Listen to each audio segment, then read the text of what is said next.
मुस्तफ़ा सिद्दीकी साहब बहुत शुक्रिया। मुलाकात, ख़त के मंदरजात वो सारे के सारे चीफ जस्टिस ने सामने रखे हैं। साथ ही ये एक मामला तो अब नहीं रहा मगर दूसरा रेफरेंस बहरहाल मौजूद है और जस्टिस अजमत सईद शेख रिटायर हो जाएंगे तो फिर ये मामला कैसे आगे बढ़ेगा? यहाँ पे ये कहना कि जस्टिस काजी फाइज ईसा को इसका इल्म नहीं था ख़त लिखने से पहले, तो इस हवाले से चीफ जस्टिस ऑफ पाकिस्तान का एक बड़ा डॉक्यूमेंटेड जो है वो बात सामने आई है।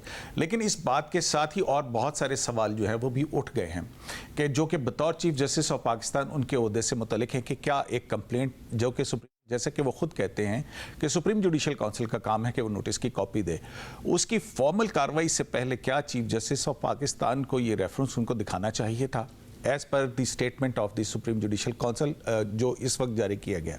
फिर दूसरा बात यह है कि इसमें एक और राज भी है कि ये चीज़ जो है उसके बाद फिर 2 शोकाज नोटिस हुए हैं। तो क्या चीफ जस्टिस ऑफ पाकिस्तान ने सुप्रीम जुडिशल काउंसिल को अपनी इस मुलाकात के हवाले से पहले से बताया था या नहीं बताया था? क्यों बताया था? क्योंकि अब ये जब पिटीशन फाइल हुई है और इसमें ये सारी बातें सामने आई हैं तो अब इस मीटिंग का हवाला दिया गया है। एक तो ये बहुत सारे ये सवालात जो हैं वो उठ के सामने आए हैं। दूसरी बात जो है वो ये है कि जस्टिस काजी फाइज ईसा ने इन दोनों जो शोकाज नोटिस हैं और दोनों रेफरेंसेस जो हैं इनको सुप्रीम कोर्ट ऑफ पाकिस्तान में चैलेंज कर रखा है। अब इसमें ये अगली तारीख तो नहीं बताई गई है।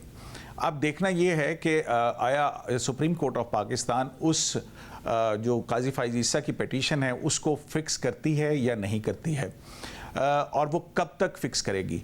क्योंकि हमने ये देखा है कि जैसा भी सुप्रीम कोर्ट ऑफ पाकिस्तान में कि जब भी माजी में जब किसी जज ने चैलेंज किया तो इस दौरान में जब सुप्रीम कोर्ट के अंदर कार्रवाई होती थी तो इस दौरान सुप्रीम जुडिशल काउंसिल जो है उसकी कार्रवाई नहीं हुआ करती है। अब दूसरा सवाल आपका ये है कि जस्टिस अजमत सईद शेख जो कि 27 अगस्त को जो है वो तकरीबन रिटायर हो रहे हैं, तो ऐसी सूरत में अगर तब तक जो नई डेट है उसका नहीं पता लगता और जस्टिस अजमत सईद शेख रिटायर हो जाते हैं तो जो सुप्रीम कोर्ट ऑफ पाकिस्तान के सीनियर जज हैं जो कि जस्टिस मुशीर आलम हैं वो सुप्रीम जुडिशल काउंसिल का हिस्सा बन जाएंगे और फिर जो कि शोकाज नोटिस पर उनका जवाब आ चुका है और अगर सुप्रीम कोर्ट ऑफ पाकिस्तान के अंदर जब तक हियरिंग नहीं होती है तो ये इस तरह से कार्रवाई आगे बढ़ेगी।